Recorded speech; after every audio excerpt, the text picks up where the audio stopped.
Balikan natin itong unang pagtatapat, yung hindi na scripted. Unang pagtatapat ni Sir Paul kay Krishna, no? Talagang inabangan ko ito.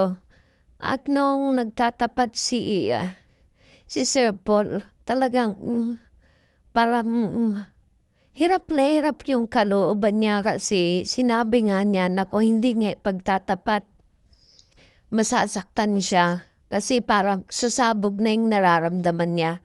Talagang gano'n naman, di ba?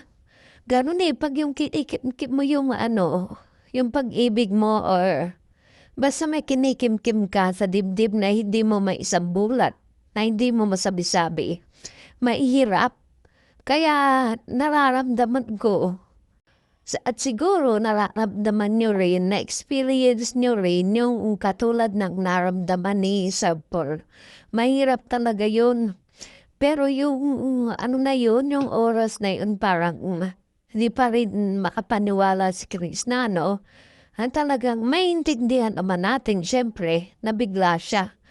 At sabi nga niya, hindi niya alam, nalilito siya, gulo-gulo daw yung isip niya.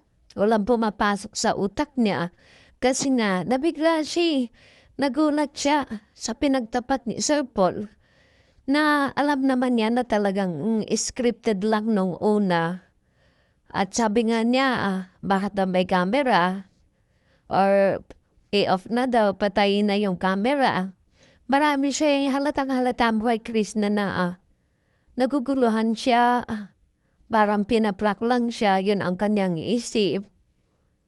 Basta marami siyang iniisip, halatang halata sa mukha niya yung gulong-gulo talaga yung utak. At talagang, talagang haga kay Sir Paul. At talagang pinanindigan niya kung ano yung pagmamahal na kay Krishna.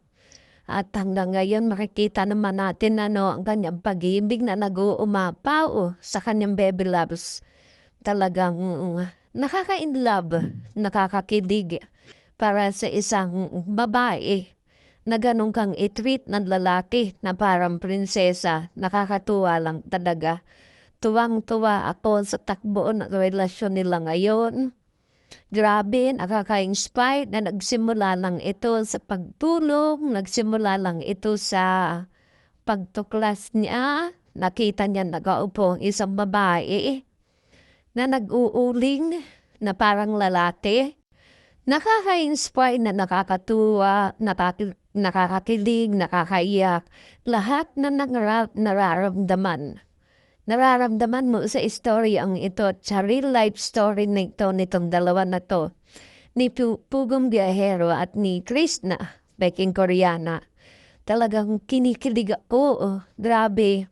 At ito ay talagang nakatatak talaga sa puso at isipan ko.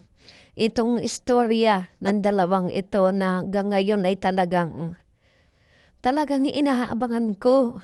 At talagang in love ako dito sa Chris Pao, grabe. At siguro kayo rin, lalo na yung mga OFW, no? Yung libangan nila, ganito na lang.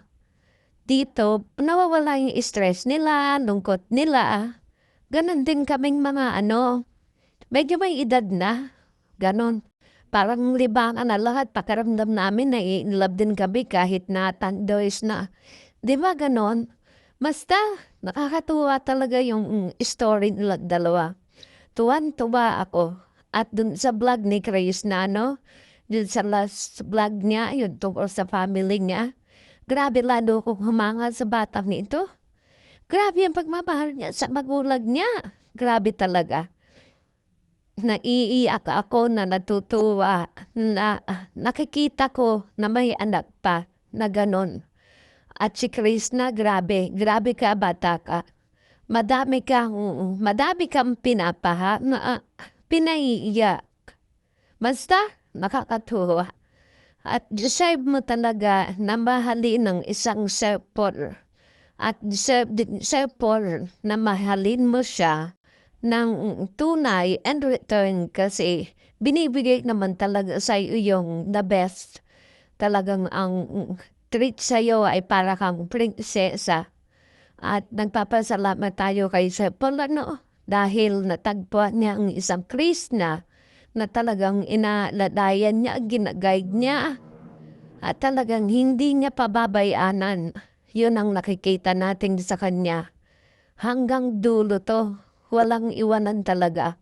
Chris Pao, grabe. Grabe yung binibigyan niyong inspirasyon sa mga tao, sa katulad namin, sa mga OFW, sa mga senior, sa mga umiibig. Madaming aral ang binigay nyo na ang pag-ibig talaga ay walang pinipili. Talagang pag tumibok at ibinigay sa iyo ni Lord, talagang yan na siya. At hanggang dito na lang. Sana forever na talaga to. Forever na talaga ang Chris Pao. At ako naman ay umaasa na lahat ng sinabi ni Sir Paul ay pawang katotohanan lamang. At ito yung title nila, no? Yung pagtatapat na mahal kita. Grabe, nakakaiyak, nakakatuwa, nakaka-inspired.